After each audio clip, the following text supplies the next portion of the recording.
O sol naceu ás 4:08 daquel martes, día 14 de xullo de 1789, e a pesar da luminosidade, a cidade anunciaba un día cuberto e frío naquel verán, no cal os termómetros marcaban 12 grados centígrados, pouco antes do mediodía.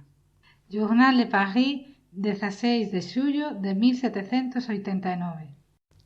Episodio 6. 1789. Por qué? Causas da Revolución Francesa. Facemos historia. Un percorrido sonoro a través do tempo. Un podcast para quen gostan da historia. Unha viaxe no tempo desde Galiza e en galego.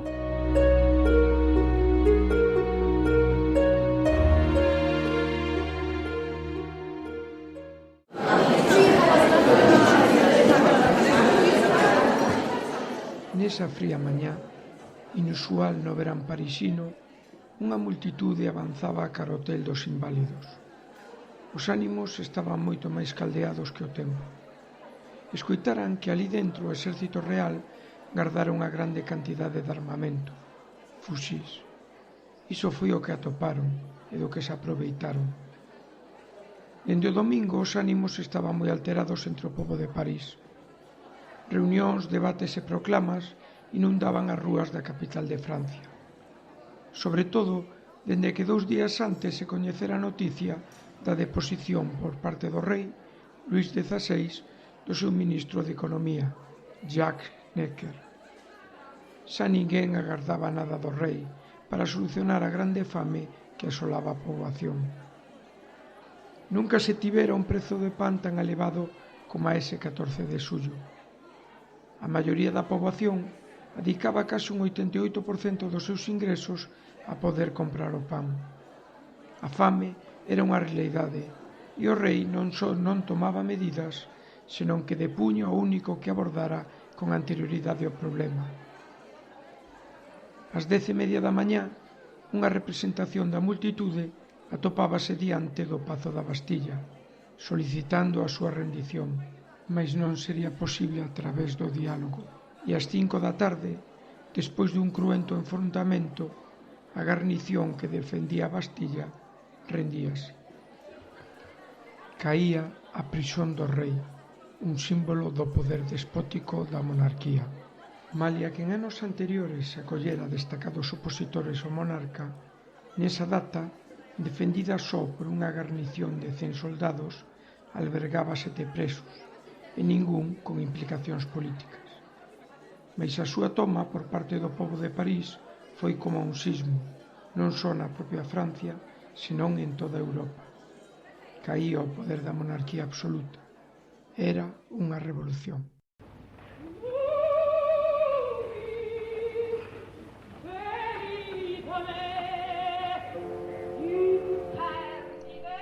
«1789 é un ano singular. É fácil de lembrar. 1789. A data da toma da Bastilla non só é a que marca o inicio da Revolución Francesa, senón que serve para fixar o comezo da Idade Contemporánea. Acababa unha etapa e comezaba unha nova era. Mais en 1789 tamén pasaron outros acontecementos. O 4 de febreiro, George Washington era elixido presidente dos Estados Unidos. O 4 de marzo entraba en vigor a Constitución dese mesmo país. Lavoisier escribía o seu tratado de química, mentres en Santiago de Compostela se remataba a la leste do novo edificio da Universidade, na actual Praza de Mazarelos. 1789 é tomado como referencia para esta época revolucionaria, que ia por fin o antigo réxime. Mais como vimos noutro episodio, esta xeira comezara con anterioridade e alén do Atlántico, nas colonias británicas de América do Norte. A data de nacemento dos Estados Unidos, a da súa declaración de independencia ou a do fin da guerra ben podería ser a data escollida. Mais foi esta, a da toma da Bastilla. É unha data simbólica, porque ni tan sequera os historiadores póñense de acordo sobre onde situar o inicio da propia Revolución Francesa. anticipando a uns ao 5 de maio, cando se abren os Estados Xerais, ou adiando a outros ao 5 e 6 de outubro dese ano, cando tivo lugar a marcha sobre Versalles, protagonizadas polas mulleres dos mercados de París, que ante a falta de solución do problema da carestía e do alto prezo do pan, marcharon sobre Versalles, impondo as súas pretensións aos reis e obrigando a regresar a París. Foi un dos momentos decisivos da incipiente revolución, ao rachar cunha situación de impás, de freo ao pulo de reformas, marcando o fin da autoridade real e establecendo un novo equilibrio de poder, que puña fin aos privilexios da nobreza. Facemos historia. Unha viaxe no tempo.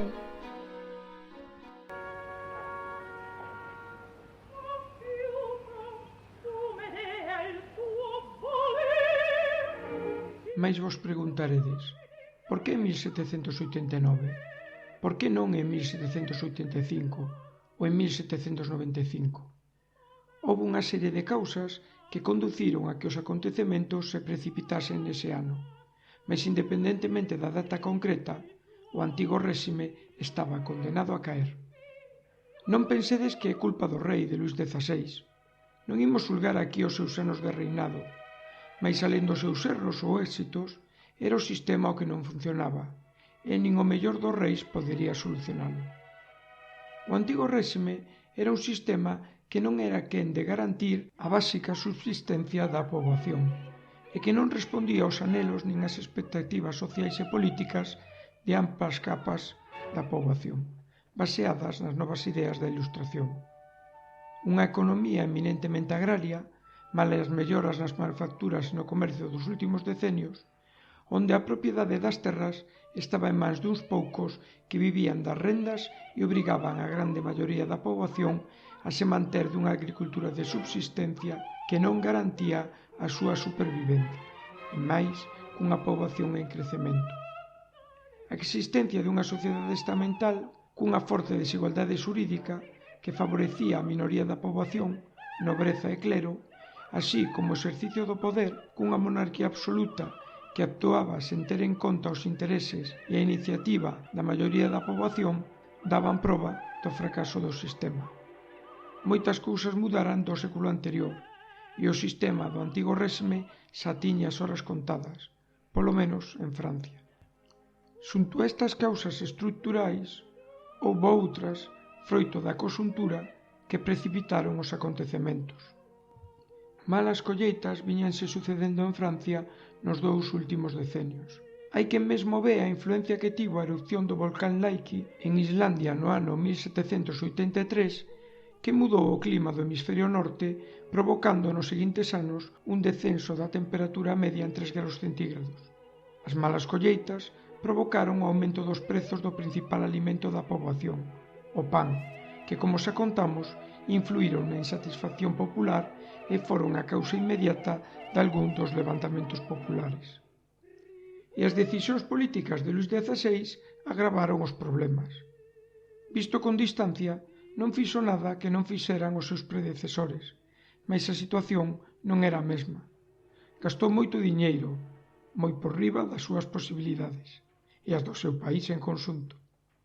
2 eran os destinos fundamentais: o luxo, o gasto suntuario da corte, que seguía a dilapidar o diñeiro extraído dos impostos dunha poboación que mal vivía e mesmo morría de fame.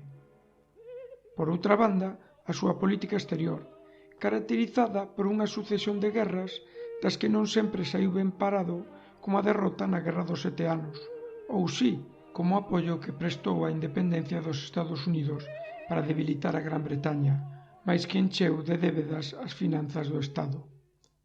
A muller nace libre e igual ao home en dereitos. As distincións sociais non poden estar fundamentadas sobre o ben común. Declaración de Dereitos da Muller e da Cidadá, 1791. Olimpia de Gouges.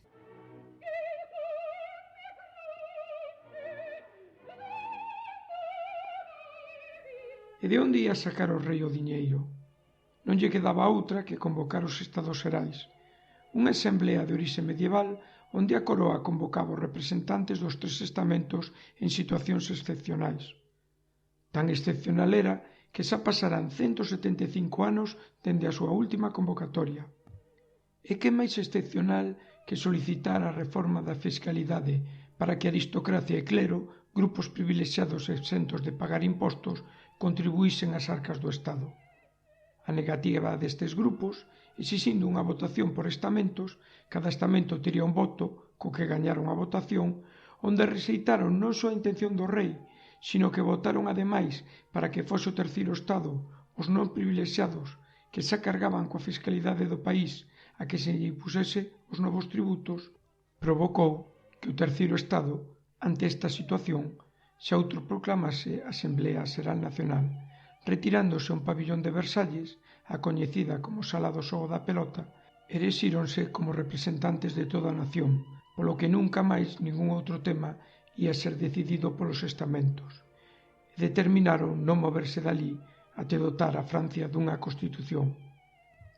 Aquí podemos observar outra das causas da revolución, a influencia das ideas ilustradas e a realidade da súa concreción nos Estados Unidos, que se constituíran en país e xa gozaban dunha constitución.